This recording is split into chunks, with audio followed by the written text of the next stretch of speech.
Hi guys, I'm here with the Inmotion V11 provided to me by Jason at EWheels. And thanks again, Jason, for loaning me this wheel. I've had a blast riding it, and it's going to be sad to see this eventually leave. But Jason asked me if I might create a video on how to change a tire on a V11. Being that it's a bit more complicated process than your typical EUC, mainly because of the suspension. So I thought, sure, why not? Sounds like fun. Let's get to it. One of the primary tools you're going to be using to take this wheel apart is this 3mm Allen wrench. And just buy a set of these Allen wrenches at your local hardware store. You'll make use of it throughout your life. So we're going to first remove the saddles. So everything I'm doing on this side, you'll do on the opposite side.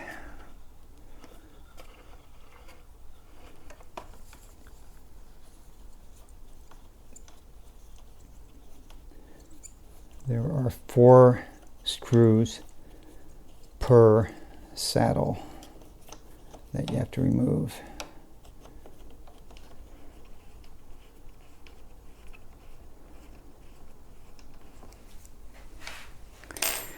And the saddle just slides out like so. Very easy. Now, as you take your V11 apart, just be organized. Take your time. If necessary, take pictures periodically so you know how to put it back together. I like to use some blue painter's tape and a marker just to mark. So here I'm going to write left. You never know, sometimes there are slight differences in the parts, particularly over as they've aged. They might wear a little different. So I want to put the, even though this should be the same as the other side, I want to put the left side back onto the left side of the wheel and just use blue tape. Now we disassemble the shocks, and this will allow us to remove the top handle so we can get into the brains of the unit. Now we're using a 4mm Allen wrench. There are going to be 10 screws that you remove. Now I should say I'm doing this on the pre-production unit, and there are some slight differences, but in broad strokes I think everything should be very similar. So I'm removing 10 screws. Maybe there's 12 on the production unit, I don't know, or less.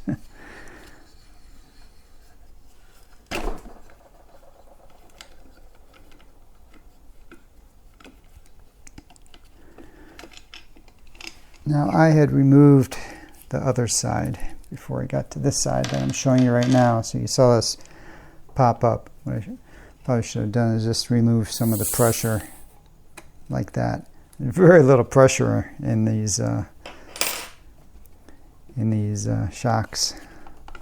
So if you did that, it wouldn't pop out like that. And then I'll remove these.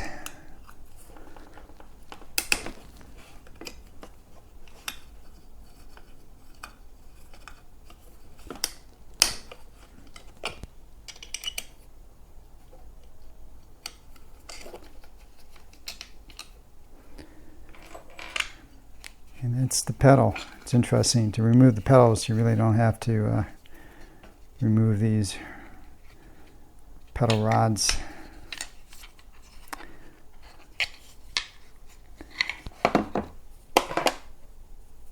So again, I will label this as left pedal.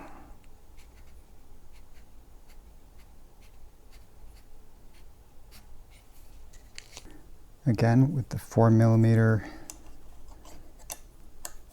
Allen wrench.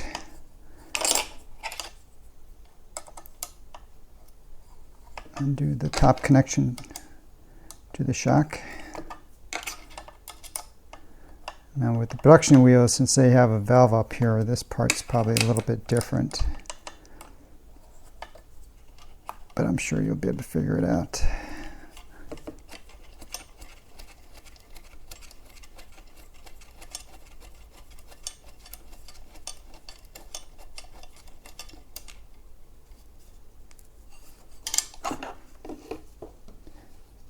Here you go.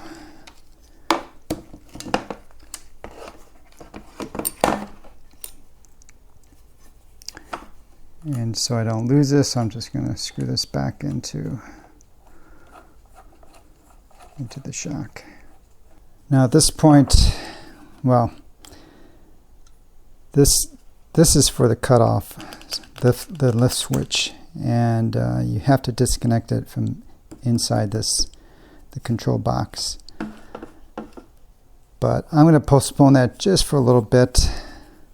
So I just want to finish taking off the shock. So I'm just going to put a little piece of tape here just to keep it from falling. But we'll be removing that shortly. This is what needs to be removed next. And let me show you a potential problem you're going to have. This support is rides on these rails, and it needs to slide out in the bottom. And mine is kind of gets stuck here, and that's because I have some damage at the bottom. Here. What I'm going to have to do is file this to remove the rough edges.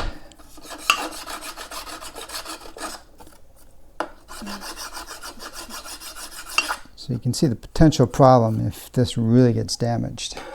It's going to make it hard to take this apart. Okay, so now it slides off all the way. The last bit to remove the shock, I'm just using some channel locks.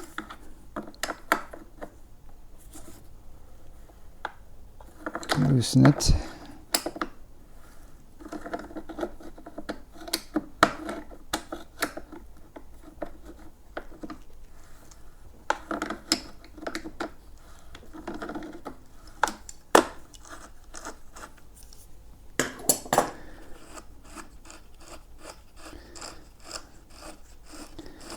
Now on my pre-production model, there are threads on the outside which thread into this, and on the inside it's threaded on top of the valve, the shock valve.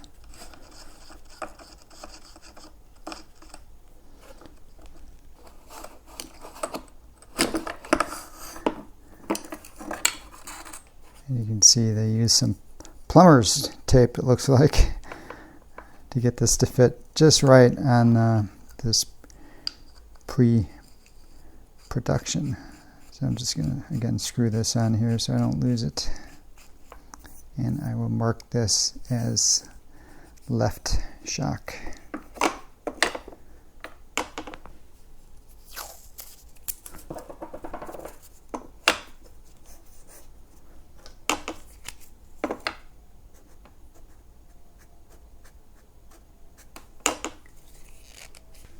Now it's time to get into the brains of the wheel.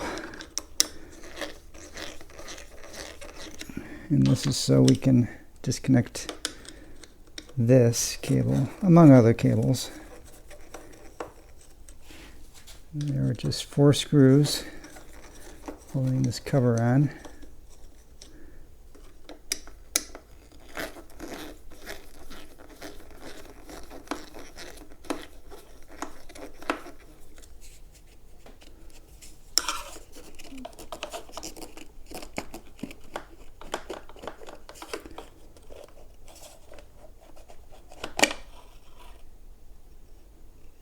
And there we are.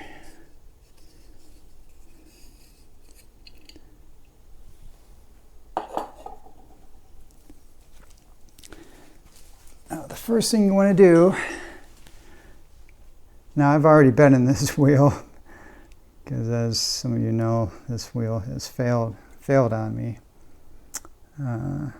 So these zip ties are already cut, so you'll probably have to just cut those. And then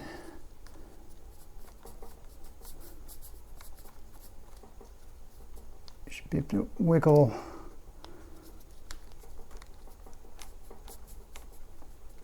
this connector off. This is one battery.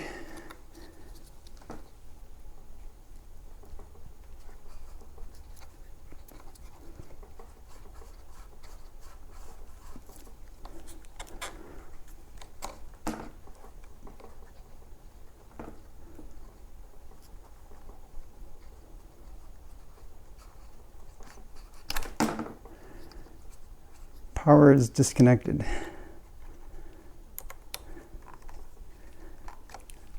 And press, now this wheel is already dead, but you know, press the power button. You should hear it beep, do something, and that will discharge the remaining current power that's in the board. And you'll probably see some LEDs which are on, which will fade and disappear. And then you're safe. All right, well, it turns out that I can't get to this connector from this section. So to disconnect this cable, I'd have to disassemble the front headlamp, and I'd prefer not to do that, and I don't think I need to do that. So I'm just using some string to tie it so it won't fall off as I work on the rest of the wheel. Now the side panels come off that cover the batteries. Again, our 3.5 millimeter Allen wrench is used. And I'll repeat often, everything I'm doing on one side, you do on the other side. There's one on the bottom. And 3 along the side. And these, interesting, are self-tapping screws that just go into plastic.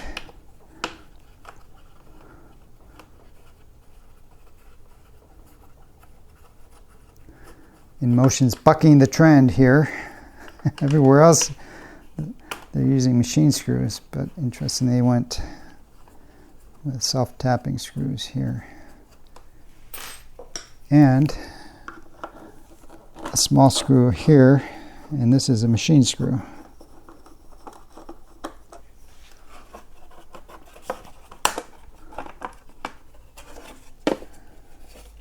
And that's it. Again, I'm going to label this piece, and I just put all the screws and keep them in here. And we'll do the same thing on this side. I am going to disconnect the right side of the wheel, and the right side is with the headlamp facing forward, and you would be standing in the wheel, the right side. I'm going to disconnect. There's four screws, and this is, now we've gone up to a 4 millimeter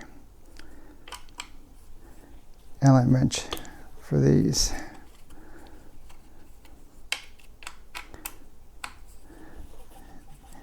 These take the place of your axle nuts on most other EUCs, which is kind of nice. This is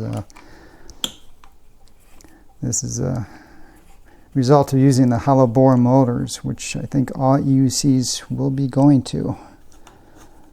There's so many advantages.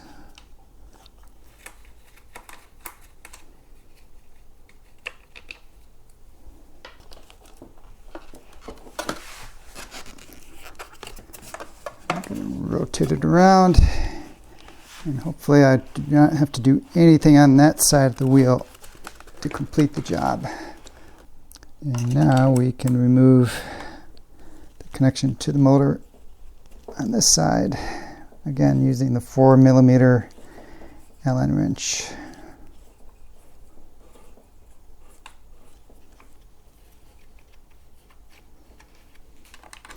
Now this last screw, be a little careful because it runs right next to the bundle of wires that come out of the motor. It actually kind of rubs against it a little bit as you take it out.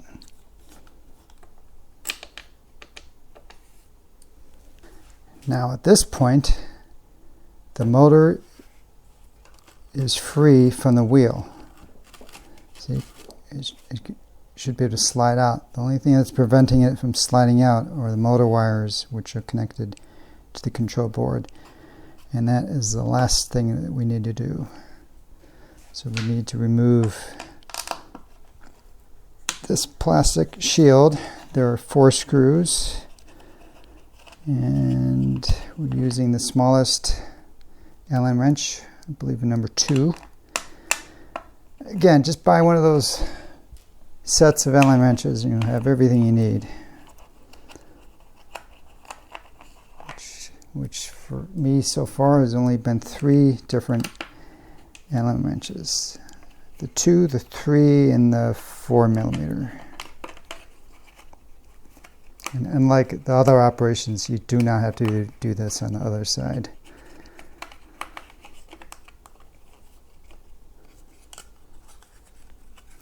That's it. I'm not going to label this because, again, it's only going to remove that single one.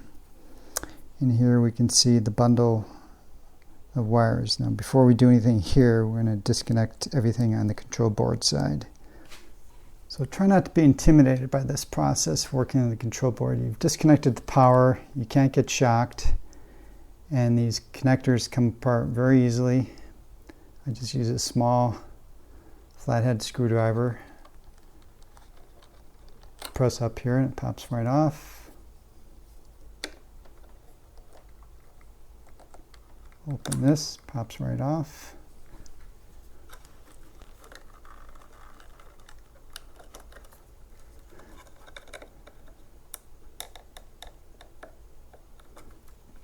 See, very easy. So now we've removed all the connectors from this top motherboard.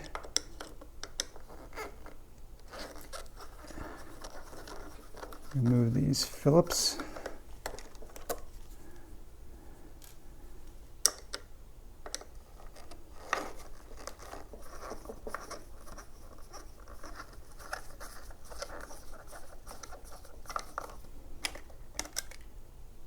And that's it. We removed this board.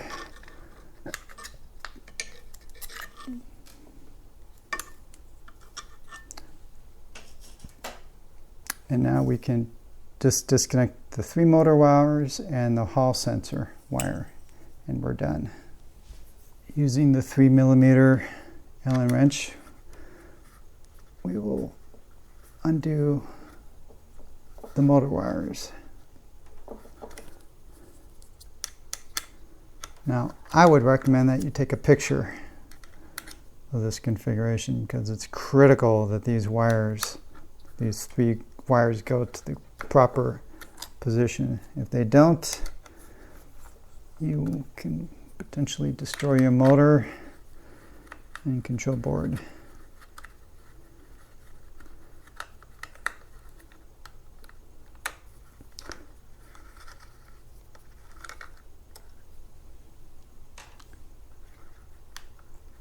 So now these are free.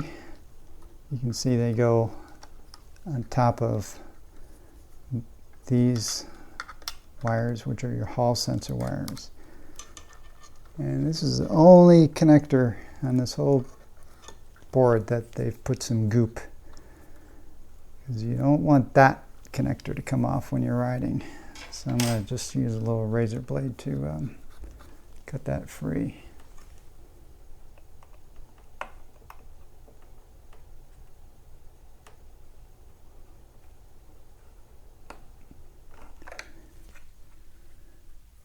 Okay, cool. Now we can pull off this. These are just friction fit. They're just wire guides. And now we are ready to to remove the motor. I want to point out that the metal framework here that the shock system mounts to with the saddle and everything, this is what's attached to the motor with those 4 bolts that we removed. The shell, the plastic shell, is connected to this with these 6 screws. So they go through the plastic and then they go into this metal bracket. Therefore, all we need to do is remove these screws. Again, only on this side. We're not doing anything on the other side of the motor.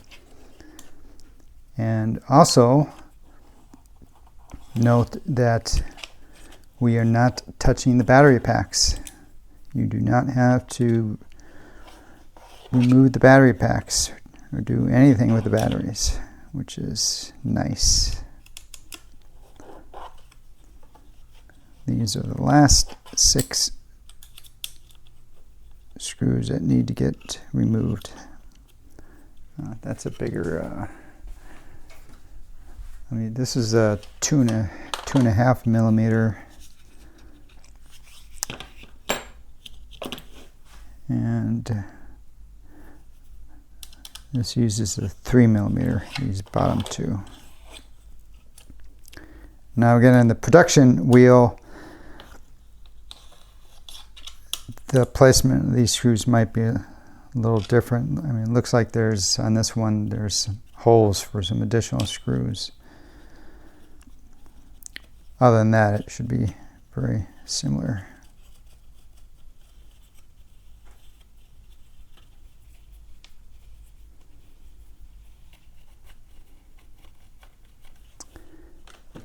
And now we should be able to wiggle this out.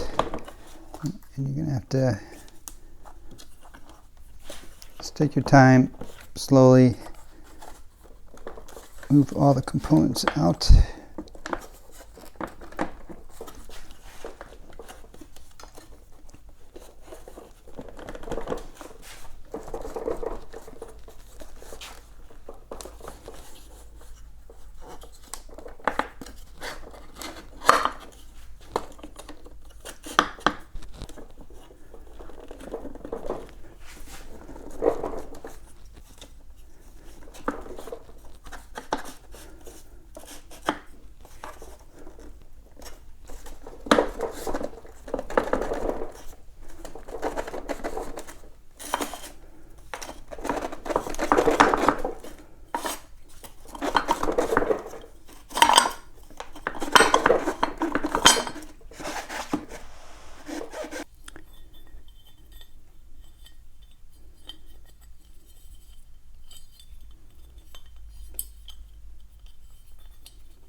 And that is that. Let's get this motor fully out.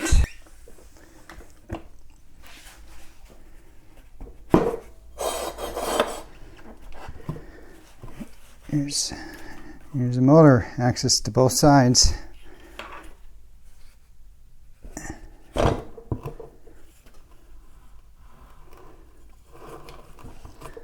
This wheel has many hundreds of miles on it, and looks like the bearing would clean up okay. Of course, I think most of you guys know now that Inmotion is changing this bearing to a rubber type, which is not what we see here, for better weather protection. And that's it. And this cable comes through a hole in the middle of the shaft. Here I've rotated the motor around just so you can see it. Looks like they put a bunch of silicone, some kind of goop there to seal the hole so nothing can get in there. That's it. You can see the large bearing compared to that small axle bearing that we normally have. This is the future, guys. This will be on all EUCs within probably a couple years at most. No more axle nuts. And they could put some really thick wires in these motors. And I am done. But I hear you saying you haven't changed the tube or the tire. No, I'm not going to do that. I've gotten to the stage that you can now find probably thousands of videos online on how to change a tube or a tire for EUC. I probably have a couple of them. E-bikes, motorcycles, bicycles, it's all fundamentally the same, that process. So I'll let you hunt for those. And after you've done the work and gotten it back together like this, you're going to reassemble the wheel in the exact same reverse order on what you just saw me do. But I do have one tip for you that could save you a headache potentially in the future. When it comes time to reconnecting the battery to the wheel, you do not want to do this, where you bring the two connectors together real kind of gingerly, slowly, like that, because you dramatically increase the likelihood of an arcing spark that can occur. And a loud bang. And it's rare, but I've seen more than one time that that's occurred to such a degree that the arcing spark has actually destroyed the connectors and blackened the hands with the soot. So you don't want that to happen. So what you do is just line up the connectors, get them close, and then with authority, go like that and just push them together, and you won't get any spark. And then once it's like that, then you can wiggle it and fully seat the connector. Okay, I think that is it. Don't fear the tire change, guys. Talk to you later.